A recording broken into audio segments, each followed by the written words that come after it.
வணக்கம். தாவேகாவில் இணைந்த ஆதவ் அர்ஜுனா எதற்காக திருமாவளவனை சந்தித்தார்? திமுகவோடு தொடரும் சண்டை. தமிழக வெற்றிக் கழகத்தில் ஆதவ் அர்ஜுனா அவர்களுக்கு தேர்தல் பிரிவு மேலாண்மை செயலாளர் பதவி வழங்கப்பட்டுள்ளது. இந்த பதவியை பனையூரில் உள்ள தமிழக வெற்றிக் கழகத்தின் அலுவலகத்திற்கு வந்து விஜய் முன்னிலையில் பெற்றுக்கொண்டார். மேலும் தமிழக வெற்றிக் கழகத்தினுடைய அலுவலகத்திற்கு ஆதவ் அர்ஜுனா வரும்பொழுது புஷி ஆனந்த் வெளியே வந்து வரவேற்று கூட்டிச் சென்றார். அப்பொழுது இவருக்கு இந்த பதவியை விஜய் அவர்கள் வழங்கி இருந்தார். ஏற்கனவே தமிழக வெற்றிக் கழகத்தோடு தேர்தல் பணி ஆற்றுவதற்கான ஒப்பந்தம் கையொப்பமாகி இருந்தது. இதுபோன்ற சூழ்நிலையில் விஜய் அவர்கள் தொடர்ந்து அழுத்தம் கொடுத்ததால் தான் இந்த பதவியை பெற்றுள்ளேன் எனவும் ஆதவ் அர்ஜுனா அவர்கள் விளக்கம் அளித்துள்ளார். தேர்தல் முடிந்த பின்பு நான் பதவியை பெற்றுக்கொள்கிறேன் என தலைவர் விஜயிடம் கூறியிருந்தேன். ஆனால் தலைவர் விஜய் அவர்களோ இல்லை, நீங்கள் இப்பொழுதே கட்சியில் இணைய வேண்டும், அதுதான் எனது ஆசை என வற்புறுத்தியதால் இந்த பதவியை பெற்றுக்கொண்டேன். அதேபோன்று அதிமுகவிலிருந்து வந்த நிர்மல்குமார் அவர்களுக்கும் ஊடகப் பிரிவு இணைச் செயலாளர் பதவியை வழங்கியுள்ளார் தமிழக வெற்றிக் கழகத்தின் தலைவர். தொடர்ந்து தமிழக வெற்றிக் கழகத்திற்கான 4வது மாவட்ட செயலாளர்களுக்கான பட்டியல் வெளியிடப்பட்டுள்ளது. ஒவ்வொரு முறையும் 19 மாவட்ட செயலாளர்களினுடைய பட்டியலை வெளியிட்டு வருகிறார் அக்கட்சியின் தலைவரான திரு விஜய் அவர்கள்.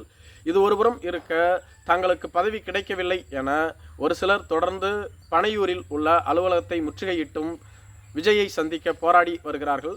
அவர்களுக்கு அனுமதி கிடைக்கவில்லை என்ற ஒரு குற்றச்சாட்டும் இருந்து வருகிறது. இது ஒருபுறம் இருக்க, பதவியை பெற்றவுடன் ஆதவ் அர்ஜுனா அவர்கள் நேரடியாக திருமாவளவனை சென்று சந்தித்தார். அவர் ஏற்கனவே விடுதலை சிறுத்தைகள் கட்சியில்தான் இருந்தார். திமுகவை தொடர்ந்து குற்றம் சுமத்தி பேசி வந்ததால் விடுதலை சிறுத்தைகள் கட்சியிலிருந்து இடைக்கால நீக்கம் செய்யப்பட்டார். ஆனால் அவர் அக்கட்சியிலிருந்து விலகுவதாக அறிவித்திருந்தார்.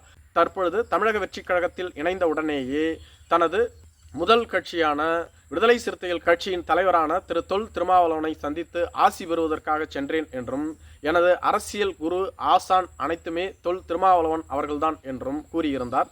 இந்த சந்திப்புக்கு பின்பு பேசிய தொல் திருமாவளவன் அவர்களும் இது ஒரு ஆரோக்கியமான அரசியல், புதிய அணுகுமுறையையும் தொடக்கத்தையும் ஆதவ் அர்ஜுனா அவர்கள் உருவாக்கி இருக்கிறார்கள். ஒரு கட்சியிலிருந்து ஒருவரை நீக்கியவுடன் அவர் தொடர்ந்து அந்த கட்சியையும் அந்த கட்சியினுடைய தலைமையையும் கடுமையாக விமர்சிப்பார்கள். ஆனால் ஆதவ் அர்ஜுனா அதுபோன்று செய்யவில்லை.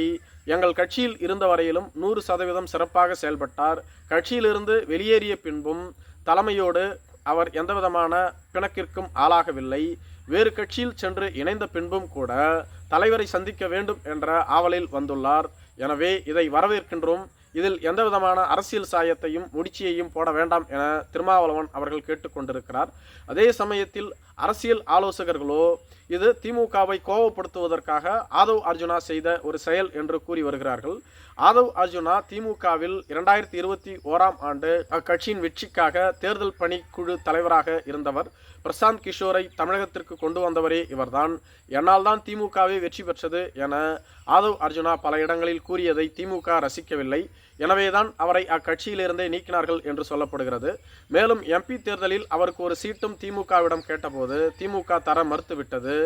ஆதவ் அர்ஜுனாவினுடைய நண்பரான சபரீசன் தான் விடுதலை சிறுத்தைகள் கட்சிக்கு போகச் சொன்னார் என்று சொல்லப்படுகிறது. விடுதலை சிறுத்தைகள் கட்சியின் மூலம் ஒரு எம்பி சீட்டை பெற ஆதவ் அர்ஜுனா காய் நகர்த்தினார். ஆனால் அது முடியவில்லை. அதன் பின்புதான் தற்பொழுது தமிழக வெற்றிக் கழகத்தில் இணைந்துள்ளார். திமுக தன்னை தொடர்ந்து நிராகரித்ததால் திமுகவை பழி வாங்க வேண்டும் என்பதற்காக தான் விடுதலை சிறுத்தைகள் கட்சியில் இருக்கும் பொழுதே திமுகவை கடுமையாக எதிர்த்து பேசி வந்தார். தற்பொழுது தமிழக வெற்றிக் கழகத்தில் இணைந்த உடனேயே தனது முதல் தலைவரான திருமாவளவனை சந்தித்து ஆசி பெறுவதற்காக சென்றேன் என்பதும் திமுக கூட்டணியில் உள்ள விடுதலை சிறுத்தைகள் கட்சிக்கும் திமுகவிற்கும் இடையேயான உறவில் புதிய பிணக்கை ஏற்படுத்துவதாக அமைந்துள்ளதாக கூறப்படுகிறது. அது மட்டும் இல்லாமல் விடுதலை சிறுத்தைகள் கட்சியின் தலைவரான திரு தொல் திருமாவளவன் அவர்களும் திமுகவிற்கு ஒரு மெசேஜை பாஸ் பண்ணியுள்ளார். அதாவது, நீங்கள் எங்களுக்கு போதுமான அளவு சீட்டுகளை ஒதுக்கவில்லை என்றால் நாங்கள் தமிழக வெற்றிக் கழகத்தோடு கூட கூட்டணி வைப்போம் என்பதாக இது உள்ளது என அரசியல் ஆலோசகர்கள் கூறுகிறார்கள். அதேபோன்று திமுகவும் தற்பொழுதைய சூழ்நிலையில் விடுதலை சிறுத்தைகள் கட்சிக்கு அதிக தொகுதிகளை ஒதுக்காது என்று கூறப்படுகிறது. வரும் காலங்களில் கூட்டணி கட்சிகள் மாறலாம் அல்லது கூட்டணி கணக்குகளும் மாறலாம். அப்பொழுது எது வேண்டுமென்றாலும் நடைபெறலாம் என்றும் சொல்லப்பட்டு வருகிறது. நன்றி.